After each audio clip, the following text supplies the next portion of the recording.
Assalamualaikum warahmatullahi wabarakatuh. Saya Debbie, ingin menjelaskan sedikit tentang pemahaman saya mengenai penemuan matematika oleh tokoh-tokoh penting. Kita akan menelusuri bagaimana penemuan-penemuan matematika dari masa ke masa membentuk dasar ilmu, pengetahuan, dan teknologi modern. Tanpa penemuan matematika, kemajuan dalam bidang seperti fisika, teknik, teknologi tidak akan mungkin terjadi.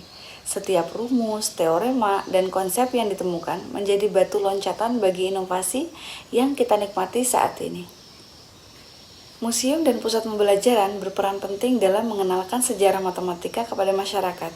Melalui pameran interaktif, pengunjung dapat memahami bagaimana ide-ide matematika berkembang dan juga diterapkan. Tokoh pertama yang akan kita bahas adalah Pythagoras. Ia menemukan teorema Pythagoras, yaitu hubungan antar sisi segitiga siku-siku. Penemuan ini menjadi dasar dalam geometri dan memiliki banyak aplikasi, termasuk dalam arsitektur dan teknik sipil.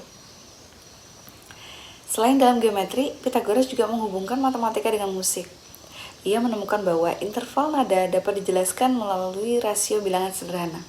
Hal ini menunjukkan bahwa harmoni musik memiliki dasar matematis yang kuat. Dalam geometri terdapat dua konsep penting, yaitu aksioma dan postulat.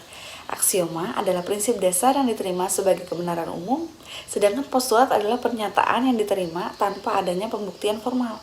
Jadi keduanya menjadi fondasi bagi perkembangan teknologi teori-teori geometri sebelumnya. Gambar sebelah kiri kita lihat menampilkan halaman dari Elements karyanya Euclid.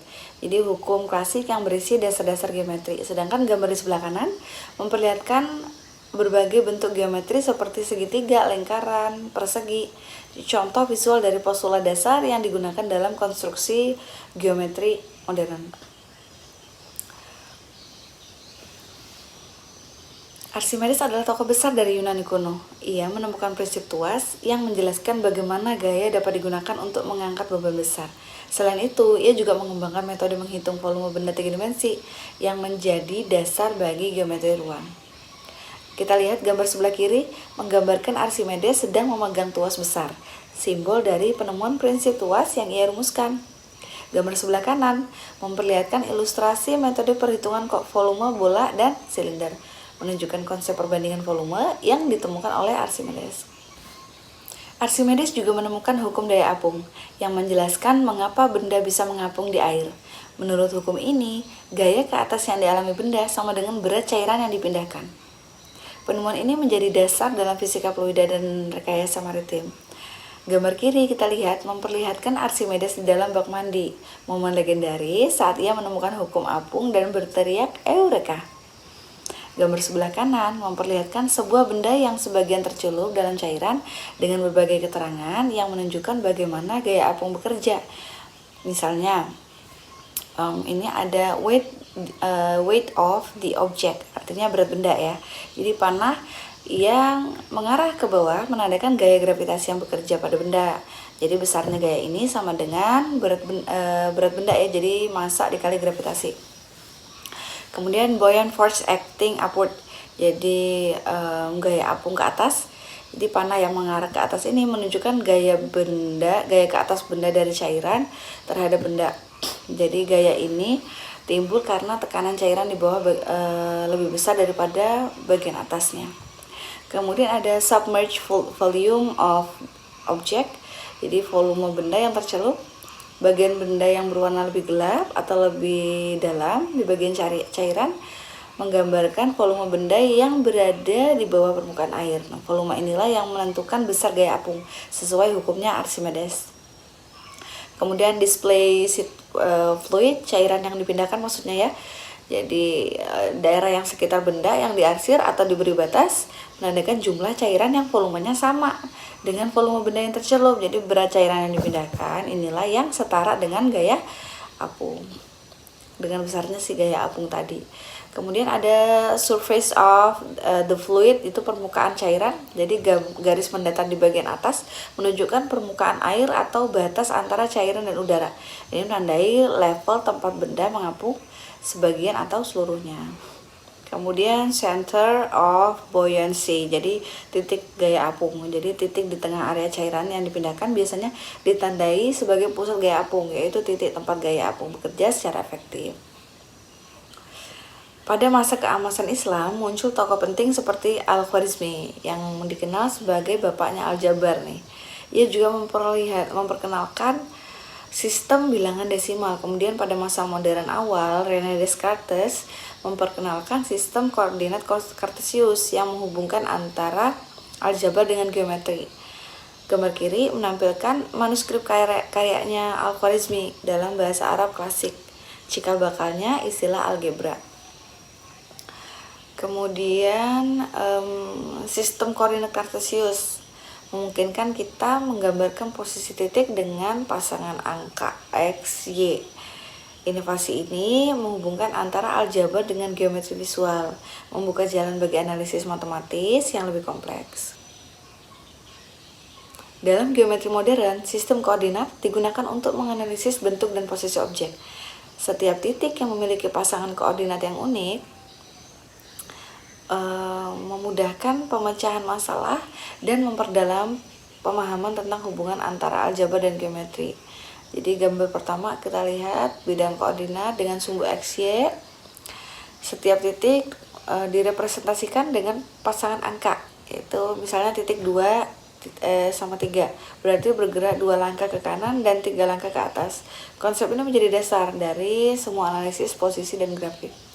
Kemudian gambar berikutnya memperlihatkan bangun ruang seperti bola kerucut di atas bidang koordinat. Ini menggambarkan penerapan koordinat pada geometri 3 dimensi. Jadi melalui sistem ini kita bisa menggambarkan bentuk ruang secara visual dan matematis. Gambar ketiga menampilkan berbagai bentuk geometri di atas grid. Hal ini melambangkan bagaimana geometri diterapkan dalam analisis, perhitungan jarak, desain, juga bahkan bidang teknik. Gambar terakhir menunjukkan jaringan garis dan titik berwarna. Ini menunjukkan hubungan erat antara aljabar dan geometri, di mana persamaan dapat divisualisasikan dalam bentuk grafik. Kemudian Isaac Newton dan Gottfried Wilhelm Leibniz secara terpisah menemukan kalkulus. Jadi Newton menggunakan kalkulus untuk menjelaskan gerak dan perubahan dalam fisika. Leibniz memperkenalkan notasi yang masih digunakan hingga kini. Jadi kalkulus menjadi alat penting dalam sains dan teknologi modern. Kita lihat ya bahwa ini ada gambar grafik fungsi dengan garis singgung. Di sini terlihat bagaimana turunan menggambarkan kemiringan garis singgung. Dan juga integral menggambarkan luas di bawah kurva. Jadi kalkulus menjadi dasar untuk memahami gerak, perubahan, dan berbagai fenomena alam.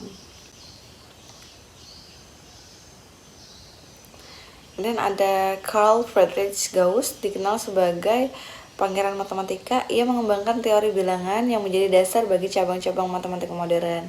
Selain itu, ia juga menemukan metode kuadrat kecil untuk analisis statistik dan memperkenalkan distribusi normal yang penting dalam statistik. Jadi kita lihat gambar pertama menunjukkan angka-angka berwarna.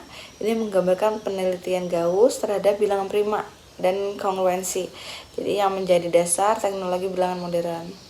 Kemudian ada distribusi normal di gambar kedua menunjukkan kurva lonceng berwarna. Jadi distribusi normal itu adalah konsep penting dalam statistik untuk menggambarkan penyebaran data. Misalnya tinggi badan manusia biasanya mengikuti adanya pola distribusi normal tadi. Kemudian ada gambar ketiga, kita lihat ada titik-titik data dengan garis regresi. Ini digunakan untuk mencari garis terbaik dari data hasil pengamatan. Jadi hingga kini metode Gauss ini digunakan dalam analisis data dan permodalan ilmiah.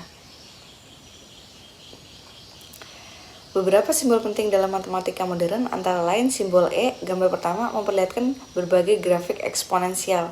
Jadi simbol E merupakan basis logaritma natural bernilai sekitar 2,718 yang penting dalam perhitungan pertumbuhan kontinu seperti bunga majemuk dan juga peluruhan radioaktif.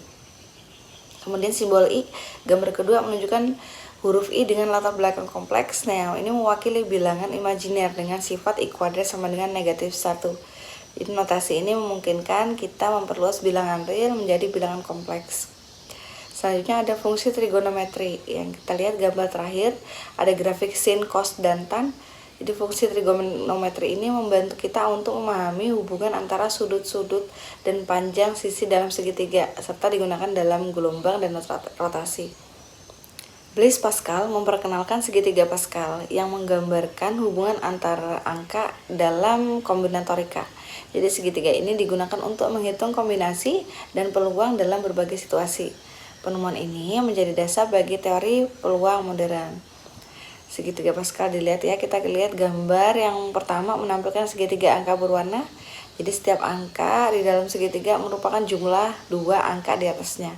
Ini menjadi dasar dari rumus kombinasi, misalnya C5,2. C52 ya, jadi sama dengan 10. Kemudian gambar kedua menampilkan ilustrasi dadu dan koin. Jadi Pascal itu menggunakan konsep ini untuk menghitung kemungkinan suatu kejadian. Misalnya peluang keluar angka 6 pada satu lemparan dadu adalah 1/6. Jadi gambar terakhir menunjukkan perbedaan antara kombinasi dan permutasi. Kombinasi menghitung banyak cara, memilih tanpa memperhatikan urutan, sedangkan permutasi itu memperhitungkan urutannya. Jadi misalnya contoh kita memilih 2 siswa dari 5, itu namanya kombinasi, tetapi menentukan siapa ketua, siapa wakil itu termasuk permutasi.